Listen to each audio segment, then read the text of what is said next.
Hello and welcome everyone on this YouTube channel of JV's IS in the series of International Relations through Maps Prelims 2023.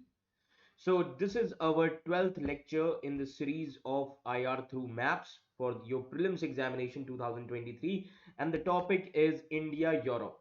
So इस session में हम discuss करने वाले हैं India Europe से related news which were there in the newspaper last year. So let's see the topics which we are going to cover in this session. तो सबसे पहले तो जो फर्स्ट टॉपिक है आपका that is Scotland becomes the first country जिन्होंने period products को free कर दिया है सभी के लिए. This much is clear. Then second thing which was there in the news, Finland and Sweden are set to apply for NATO membership. This is in the context of Russia-Ukraine war. Clear? Then third, fall of Mariupol. This is also related to Ukraine. Okay, Russia Ukraine war से related ही है. और Russia Ukraine war से related क्या क्या चीजें mapping में prelims में आ सकती हैं ये मैं अपकमिंग सेशंस में लाऊंगा. देन मैकोलिन कन्वेंशन, अब ये क्या है? Okay, so this is something which is related to sports competition global level पर जो होते हैं. Clear? And then odds over island in Aegean Sea. तो ये सारी चीजें हम इस वीडियो में डिस्कस करने वाले हैं. So let's begin with the session. So first topic is Scotland becomes the first country to make periods product free for all. तो कॉन्टेक्स्ट क्या है? स्कॉटिश गवर्नमेंट ने क्या किया? वर्ल्ड की फर्स्ट कंट्री बनी है जिन्होंने, याद रखिएगा, लीगली प्रोटेक्ट किए हैं rights to access free period products. Okay, तो वहां की स्कॉटलैंड की गवर्नमेंट ने पीरियड प्रोडक्ट्स एक्ट लॉन्च किया है एंड इसको इंप्लीमेंट कर दिया है. अब basically this is related to period poverty. तो इस कॉन्सेप्ट को भी अभी हम समझेंगे ये किस कॉन्टेक्स्ट में बोला जा रहा है. तो स्कॉटलैंड पहली कंट्री है वर्ल्ड की जिन्होंने पीरियड प्रोडक्ट्स को फ्री कर दिया है सभी के लिए. अब थोड़ा हम स्कॉटलैंड की ज्योग्राफी के बारे में समझ लेते हैं.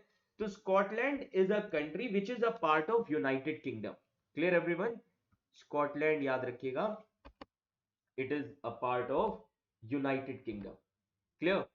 तो जब हम बात करते हैं यूके की, यूके, सो स्कॉटलैंड, अब आप देख सकते हैं यहां पर यूनाइटेड किंगडम कौन कौन सी कंट्रीज कंसिस्ट करता है? नॉर्दर्न आयरलैंड, ग्रेट ब्रिटेन के अंडर में याद रखिएगा स्कॉटलैंड, वेल्स, इंग्लैंड. तो बेसिकली याद रखिए ग्रेट ब्रिटेन में थ्री कंट्रीज होती हैं, Scotland, Wales and England. Okay, अब जब ग्रेट ब्रिटेन के साथ हम नॉर्दर्न आयरलैंड को जोड़ देते हैं वो क्या बन जाता है? यूनाइटेड किंगडम बन जाता है. क्लियर? अब यूनाइटेड किंगडम में जब हम Isle of Man, then Guernsey and Jersey, ये तीन जोड़ देते हैं तब वो बन जाता है ब्रिटिश आइलैंड्स. और जब ब्रिटिश आइलैंड्स में हम, याद रखिएगा, आयरलैंड एंड आयरलैंड जो आइलैंड है इसको जब हम ऐड कर देते हैं वो बनता है ब्रिटिश आइल्स. ये आपके लिए काफी ज्यादा इंपॉर्टेंट फैक्ट है तो ये याद रखिएगा. तो Great Britain is also called as Britain island lying off the western coast of Europe. ये यूरोप के वेस्टर्न कोस्ट पर है जिसमें बेसिकली, याद रखिए, ग्रेट ब्रिटेन में तीन कंट्रीज होती हैं, Scotland, Wales and England. Clear? Basically अब हम कुछ टर्म्स यूज करते हैं like United Kingdom. United Kingdom में जब हम ग्रेट ब्रिटेन में नॉर्दर्न आयरलैंड को जोड़ देते हैं तो वो क्या बन जाता है? याद रखिएगा, ग्रेट ब्रिटेन से वो बन जाता है यूनाइटेड किंगडम. क्लियर? तो स्कॉटलैंड याद रखिएगा ग्रेट ब्रिटेन का पार्ट है. क्लियर? तो अब एक चीज याद रखिए कि जब हम स्कॉटलैंड की बात करते हैं, Scotland is a country that is a part of Great Britain. It covers the northern third of island of Great Britain. Clear? So जो स्कॉटलैंड है मेन लैंड, इसका बॉर्डर है इंग्लैंड के साथ to the south east. Okay, and it is surrounded by Atlantic Ocean also. Okay, तो ये काफी important है, ये हमें समझना होगा. अब स्कॉटलैंड की जब हम बात कर रहे हैं तो ये नॉर्दर्न हाईलैंड्स हैं. क्लियर? एंड स्कॉटलैंड में याद रखिए जो सबसे इंपॉर्टेंट चीज है, कैपिटल ग्लासगो. अब ये इंपॉर्टेंट क्यों है? Glasgow is the largest city, it is the largest city, और you can say largest council in terms of population. Okay, population के टर्म्स में काफी largest city. Clear, populous city, clear. And अगर आप यूके की बात करेंगे तो ओवरऑल यूके में ये जो ग्लासगो जो है, याद रखिएगा ये फोर्थ मोस्ट पॉपुलस सिटी है एज पर यूके के हिसाब से, fourth most populous city, clear. तो ये याद रखिएगा, यहां पर हाईलैंड माउंटेन है, कौन सा, Grampian mountains, clear everyone. And then Fort William, okay, ये कुछ आप इंपॉर्टेंट चीजें देख सकते हैं, okay. And then this side south में आप देख सकते हैं नॉर्थ चैनल, ओके। देन याद रखिएगा this side North Sea, okay. तो ये काफी इंपॉर्टेंट चीजें हैं जो आपको पता होना चाहिए। This much is clear to all of you, okay. Now, तो स्कॉटलैंड याद रखिएगा फर्स्ट कंट्री है। Scotland is the first country जिन्होंने पीरियड प्रोडक्ट्स फ्री कर दिए हैं पूरे नेशनल स्केल पर अपने यहाँ, ओके। अब याद रखिएगा, इसके बाद न्यूजीलैंड एंड केनिया ये डिस्ट्रीब्यूट करते हैं फ्री प्रोडक्ट्स पब्लिक स्कूल में, क्लियर। सो स्कॉटलैंड इसीलिए फर्स्ट कंट्री है पूरे वर्ल्ड में जिन्होंने पीरियड प्रोडक्ट सभी के लिए फ्री कर दिए, क्लियर। सो अब याद रखिए, there is now a legal duty on local authorities कि वो फ्री आइटम्स प्रोवाइड करें, लाइक टैम्पून, सैनिटरी पैड्स, जिन्हें भी जरूरत हो लोकल अथॉरिटीज को उसे इंप्लीमेंट करना होगा। तो ये इंप्लीमेंटेशन का काम किसका होता है, लोकल अथॉरिटीज का। So products will be distributed through councils and education providers, okay. क्योंकि अब एक एक्ट आ चुका है स्कॉटलैंड में, that is period products act, clear. Now this bill was introduced by Labour MSP Monica, याद रखिएगा, लेनिन, जो कैंपेन कर रही थी कि इस पीरियड पॉवर्टी को खत्म किया जाए 2016 से। और इस नए लॉ में याद रखिएगा schools, colleges, universities as well as local government bodies, ये याद रखिएगा, they will make a range of period products जो कि अवेलेबल होंगे हर जगह, हर बाथरूम्स में, क्लियर। सो स्कॉटिश गवर्नमेंट ने already millions of pounds invest किए हुए हैं 2017 से, ताकि फ्री पीरियड प्रोडक्ट्स इशू किए जाए एजुकेशनल इंस्टीट्यूशंस में। बट अब लॉ मेकर्स ने इसको लॉ बनाकर एक लीगल रिक्वायरमेंट बना दी, क्लियर। तो अभी हमने एक नया टर्म सुना जिसका नाम है पीरियड पॉवर्टी। पीरियड पॉवर्टी क्या है, याद रखिएगा, इट इज व्हेन जो लो इनकम हाउस होल्ड होते हैं जो अफोर्ड नहीं कर सकते पीरियड प्रोडक्ट्स को, उसको हम पीरियड पॉवर्टी कहते हैं। तो अगर हम देखें with average periods lasting about 5 days, around इसकी कॉस्ट कितनी आती है, 8 पाउंड आती है a month for tampons and pads, clear. And इसीलिए जो low cost cost household हैं वहां पर विमेन स्ट्रगल करती हैं इन कॉस्ट को अफोर्ड करने में। अगर हम इंडिया की प्रॉब्लम देखें, इंडिया में भी ये पीरियड पॉवर्टी काफी सीरियस प्रॉब्लम्स है। Millions of women they still using clothes during their menstruation days, जिसकी वजह से उनकी हेल्थ को काफी ज्यादा खतरा है। So there is a still considerable amount of taboo around this topic. इसीलिए गवर्नमेंट ऑफ इंडिया में क्या कर रही है, स्प्रेड कर रही है इन चीजों के बारे में, इन मैटर्स के बारे में, क्लियर एवरीवन। देन तो नेक्स्ट टॉपिक जो है, Finland and Sweden, they are set to apply for NATO membership. अब फिनलैंड एंड स्वीडन की अगर हमने बात की तो दोनों ही यूरोपियन नेशंस हैं, these comes under Scandinavian countries. So Finland and Sweden ये अप्लाई कर सकते थे मेंबरशिप के लिए, जो कि नेटो अलायंस, जो कि एक वेस्टर्न मिलिट्री अलायंस है, मिलिट्री अलायंस। क्यों, अब याद रखिएगा, बिकॉज ऑलरेडी नॉन अलाइनमेंट का दौर खत्म हो चुका है। और दूसरी चीज जो सबसे इंपॉर्टेंट इवेंट चल रहा है, that is Russia's invasion on Ukraine. तो इस वजह से ये जो नेशंस हैं, okay, they could apply for membership, clear. Now तो अब हम सबसे पहले नेटो की बात करते हैं। मेंस के हिसाब से तो इसमें हम डिस्कस नहीं कर रहे हैं, तो नेटो की बात करेंगे जो कि आपके प्रीलिम्स पर्सपेक्टिव से काफी ज्यादा इंपॉर्टेंट है। नेटो एक याद रखिएगा मिलिट्री अलायंस है जो 1949 में बनी थी। Now 1949 it is a period of cold war है, कोल्ड वॉर है ना। तो ये एक वेस्टर्न मिलिट्री अलायंस है, western, that means dominated by, याद रखिएगा, under the leadership of USA, clear, European members हैं, क्लियर। तो कोल्ड वॉर के टाइम पीरियड में आप देखेंगे बहुत सारी military alliances, military pact sign हो रहे हैं, because cold war is a period of two super powers, is a period of conflict of two ideology, that is capitalism as well as communism. So NATO is an intergovernmental military alliance which consists 30 different countries from Europe, North America and Asia. Clear? So it was established as North Atlantic Treaty, जिसको Washington treaty भी कहा जाता है। कब बनी थी? 4 अप्रैल 1949 में। तो बेसिकली ये सोवियत आर्मीज को, यूएसएसआर की आर्मीज को काउंटर करने के लिए बनाया गया था, जिसको स्टेशन किया गया था सेंट्रल एंड ईस्टर्न यूरोप में सेकेंड वर्ल्ड वॉर के बाद।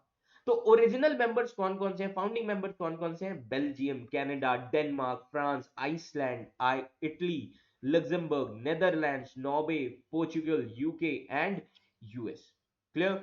तो अब एक चीज याद रखिएगा, जो सबसे इंपॉर्टेंट आर्टिकल है नेटो का वो है आर्टिकल 5। आर्टिकल 5 जो है नॉर्थ अटलांटिक ट्रीटी का, जिसमें यह कहा गया है कि सिग्नेटरी मेंबर्स अग्री कर सकते हैं that an arm attack against one or more of them in Europe or North America, अगर किसी भी एक मेंबर पर अटैक होगा, it will be considered as an attack against all the members. तो इसमें सारे नेटो मेंबर्स कलेक्टिव एक्शन लेंगे, साथ में आएंगे। समझ में आ रहा है? हेडक्वार्टर कहां पर है? हेडक्वार्टर नेटो का बनाया गया ब्रसेल्स, बेल्जियम में। Clear? So while the headquarters of allied command operations, ये कहां पर है? इट इज नियर मॉन्स, ये भी बेल्जियम में। Clear everyone? तो मेंबर कंट्रीज कौन कौन सी हैं याद रखिएगा। Member countries Albania, Belgium, Bulgaria, Canada, Croatia, चेक Republic, Denmark, Estonia, France, Germany, Greece, Hungary, Iceland, Italy, Latvia, Lithuania, Luxembourg, Montenegro, Netherlands, North Macedonia, Norway, Poland, Portugal, Romania, Slovakia, Slovenia, Spain, Turkey, UK and US. So these are some members. Okay, latest member कौन है? North Macedonia is the latest entry in this organization. Clear everyone? Now another thing, fall of Mariupol. अब ये Mariupol कहां पर है? तो Russia Ukraine war से related है। क्लियर? तो सबसे पहले हम बात करते हैं मैरियोपोल। ये आप देख सकते हैं, बहुत इंपॉर्टेंट रीजन है। क्यों रीजन है अभी मैं आपको बताऊंगा। क्लियर? देन उसी के ऊपर है Donetsk and then Luhansk. Clear everyone? अब ये यूक्रेन का आप मैप देख सकते हैं। तो सराउंडेड कंट्रीज कौन कौन सी हैं? Russia, Belarus, Poland, Slovakia, Hungary, Romania, Moldova.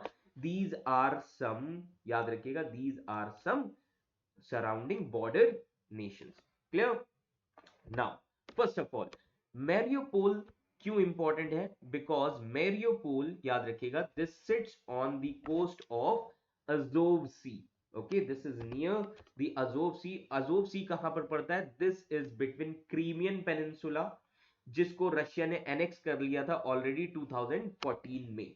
Okay, and the self declared Donetsk Republic.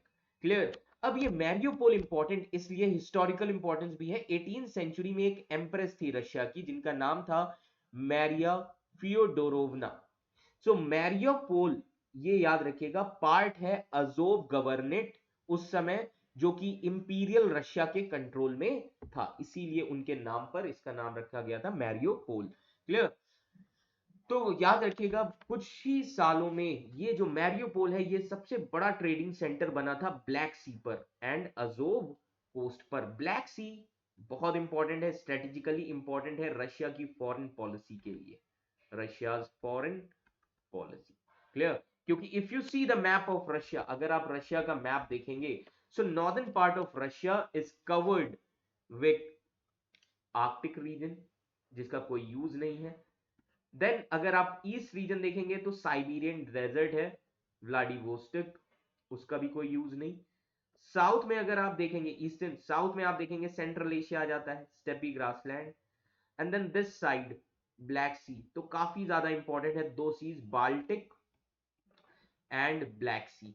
यही रशिया की वार्म वाटर पॉलिसी है, वार्म वाटर पोर्ट्स को कंट्रोल करना for trade and commerce, warm water policy. This much is clear to all of you. इसीलिए Crimea की जरूरत है, और यूक्रेन, रशिया किसी भी हाल में यूक्रेन को नेटो के साथ मिलने नहीं देगा। Clear? So by let 19th century, ये जो सिटी है मैरियोपोल, ये स्टील मैन्युफैक्चरिंग हब बन गया, जिसमें थाउजेंड्स ऑफ वर्कर्स काम करने लगे। सेकेंड वर्ल्ड वॉर में मैरियोपोल को ऑक्यूपाई कर लिया था जर्मन नाजीज ने 2 साल के लिए। एंड मैरियोपोल लार्जेस्ट पोर्ट है सी ऑफ अजोव में, जो कि इंडस्ट्रियल इंजन है किसका, ईस्टर्न यूक्रेन का। तो बहुत इंपॉर्टेंट है ये। क्लियर। देन अब एक चीज याद रखिएगा, ये सारी चीजें चेंज हो जाती, याद रखिएगा, in 2014 after so called Euro Maidan revolution.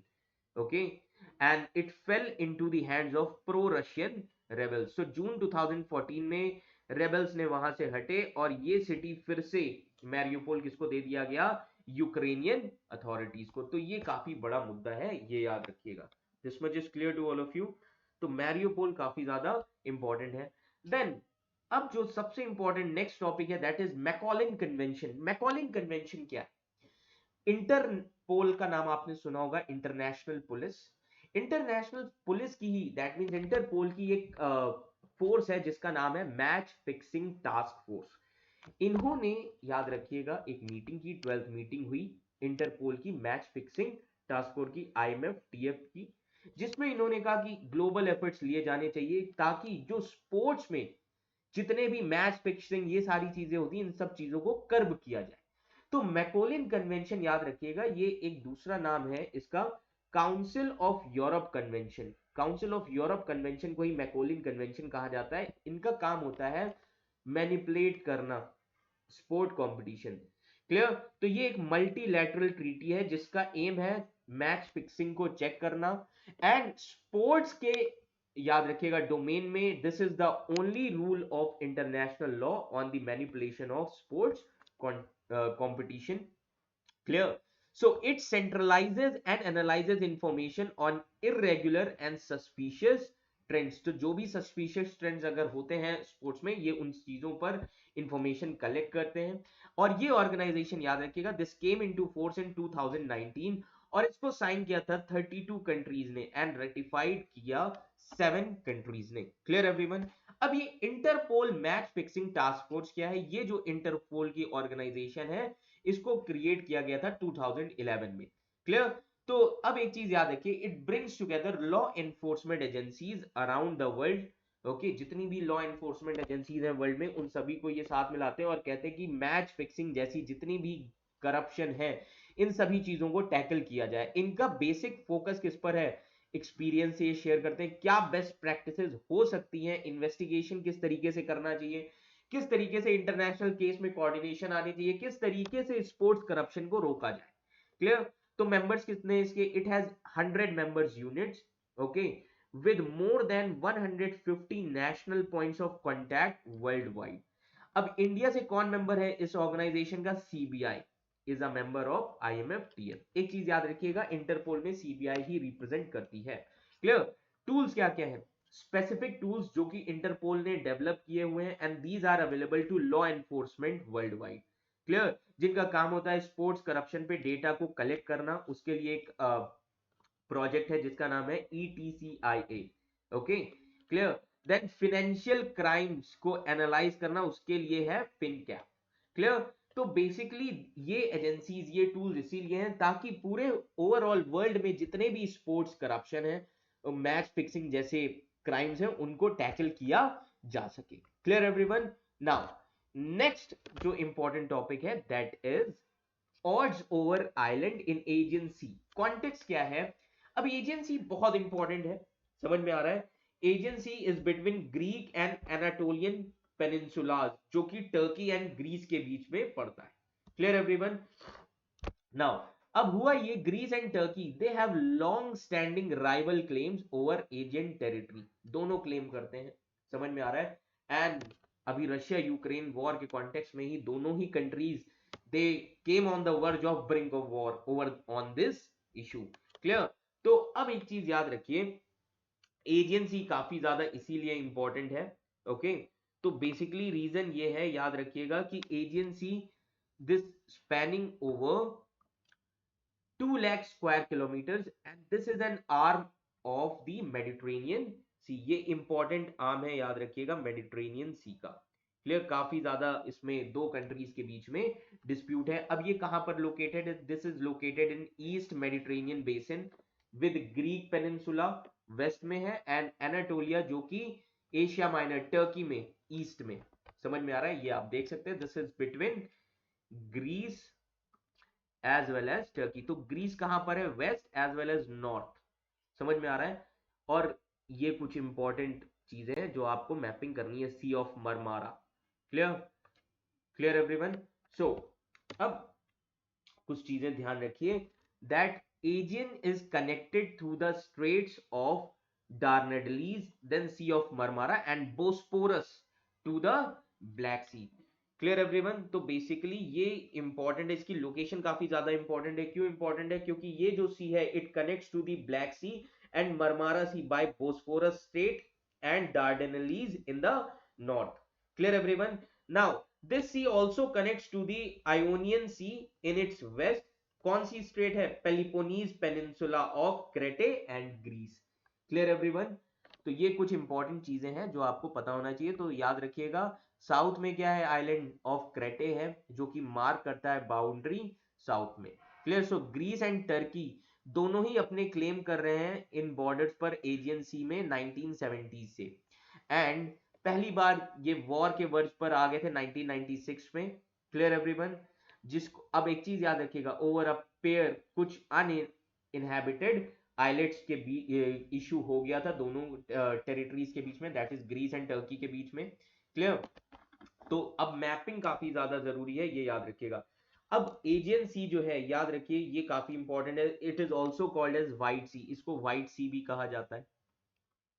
This is also called as White Sea. Clear. Because क्यों कहते हैं, बिकॉज साउथ में कुछ स्लेविक लैंग्वेज के लोग रहते हैं।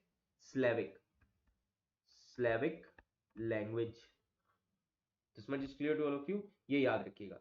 नाउ अब सबसे इंपॉर्टेंट चीज, इस सी के कुछ इंपॉर्टेंट आइलैंड्स हैं। कौन से, गोकीडा, गोकीडा आइलैंड, और दूसरा है बोजकादा, बोजकादा आइलैंड।